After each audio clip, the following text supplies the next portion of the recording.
Ukraine đối mặt tương lai bất định khi ông Trung nắm quyền. Dù tuyên bố sẽ nhanh chóng chấm dứt chiến sự, ông Trung chưa đề ra kế hoạch cụ thể và nếu có, chúng cũng khó đem lại nhiều lợi ích cho Ukraine. Với chiến thắng của Donald Trump trong cuộc bầu cử tổng thống, người Ukraine đang đối mặt với một bước thay đổi chính sách gần như chắc chắn của Mỹ trong bối cảnh họ đang chịu áp lực ngày càng gia tăng từ Nga. Lực lượng Nga đã tăng đáng kể đà tiến trong những tháng gần đây, giành thêm nhiều lãnh thổ, đẩy Ukraine vào tình thế rất khó khăn ở vùng Donbass. Nhiều quốc gia đang thúc đẩy nỗ lực ngoại giao để tìm ra một giải pháp trên bàn đàm phán, song không có nhiều triển vọng. Trong suốt chiến dịch tranh cử, ông Trump đã chỉ trích cách Tổng thống Joe Biden xử lý cuộc khủng hoảng Ukraine, cảnh báo rằng điều đó khiến nguy cơ xảy ra thế chiến thứ ba cao hơn và Kiev đã lừa Washington để có được hàng tỷ USD vũ khí miễn phí. Ông tuyên bố có thể giải quyết xung đột một cách nhanh chóng, đưa hai bên vào bàn đàm phán, nhưng không tiết lộ sẽ làm như thế nào. Tôi không thể cung cấp cho bạn những kế hoạch đó vì nếu đưa ra,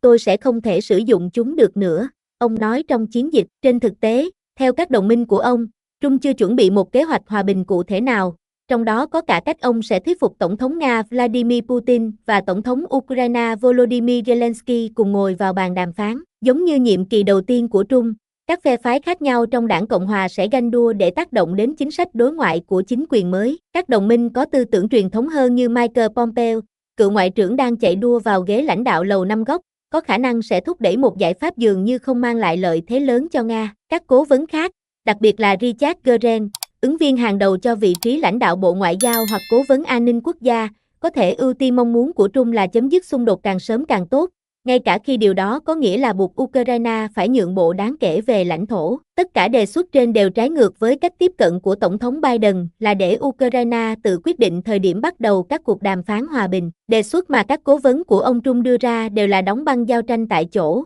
công nhận hiện trạng Nga đang kiểm soát khoảng 20% lãnh thổ Ukraine trước xung đột, đồng thời buộc Kiev đình chỉ nỗ lực gia nhập NATO. Một ý tưởng đang nổi lên bên trong văn phòng chuyển giao quyền lực của ông Trump, được ba người thân cận với Tổng thống đắc cử nêu chi tiết và chưa từng có trước đây, sẽ yêu cầu Ukraine cam kết không gia nhập NATO trong ít nhất 20 năm. Đổi lại, Mỹ sẽ tiếp tục cung cấp vũ khí cho Ukraine để ngăn chặn một cuộc tấn công của Nga trong tương lai. Theo kế hoạch đó, tiền tuyến về cơ bản sẽ được cố định và cả hai bên sẽ đồng ý với một khu phi quân sự có chiều dài khoảng 1.300 km. Ai sẽ giám sát vùng lãnh thổ này vẫn chưa rõ ràng, nhưng một cố vấn cho biết lực lượng gìn giữ hòa bình sẽ không liên quan đến quân đội Mỹ, cũng không đến từ một tổ chức quốc tế do Mỹ tài trợ, như Liên Hợp Quốc. Chúng tôi có thể cung cấp những hỗ trợ khác, nhưng cầm súng sẽ là nhiệm vụ của châu Âu. Một thành viên trong nhóm chuyển giao quyền lực của ông Trump cho biết, chúng tôi sẽ không gửi quân nhân Mỹ đến để duy trì hòa bình ở Ukraine,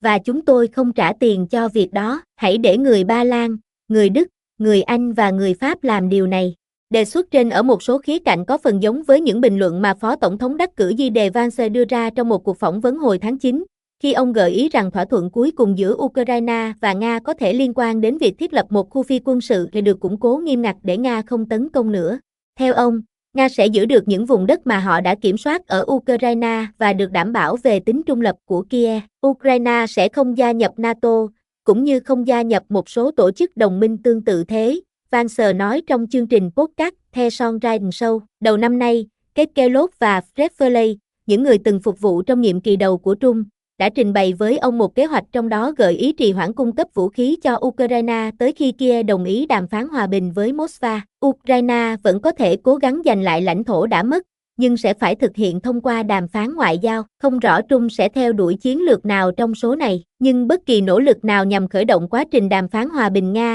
Ukraine, chưa nói đến việc hoàn tất nó, đều phải đối mặt hàng loạt thách thức. Đầu tiên, Ukraine và Nga vẫn có những mục tiêu rất khác nhau và ít mong muốn thay đổi chúng. Với quân đội Nga đang tiến chậm nhưng đều đặn ở Ukraine, Điện Kremlin đã cho thấy họ ít có khuynh hướng đàm phán và đã thể hiện lập trường sẵn sàng tiếp tục chiến dịch cho đến khi đạt được tất cả mục tiêu đề ra, trong đó có phi quân sự hóa chính quyền Ukraine. Mục tiêu của chiến dịch quân sự đặc biệt này vẫn không thay đổi và sẽ đạt được, Phó Chủ tịch Hội đồng An ninh Nga Dmitry Medvedev đăng trên X hôm 6 tháng 11, sau khi biết tin Trump đắc cử. Kế hoạch của Trump nhiều khả năng sẽ vấp phải những tiếng nói phản đối mạnh mẽ từ một số đồng minh NATO ở châu Âu, những người coi hành động của Nga ở Ukraine là mối đe dọa trực tiếp đối với họ. Ngoại trưởng Phần Lan Elina Vanton cho biết bà không hay biết về bất kỳ đề xuất nào từ nhóm Trung nhưng tuyên bố sẽ không có đàm phán nếu Ukraine không đồng ý đàm phán và theo điều kiện của họ. Ukraine đang phụ thuộc rất lớn vào viện trợ quân sự và tài chính từ phương Tây,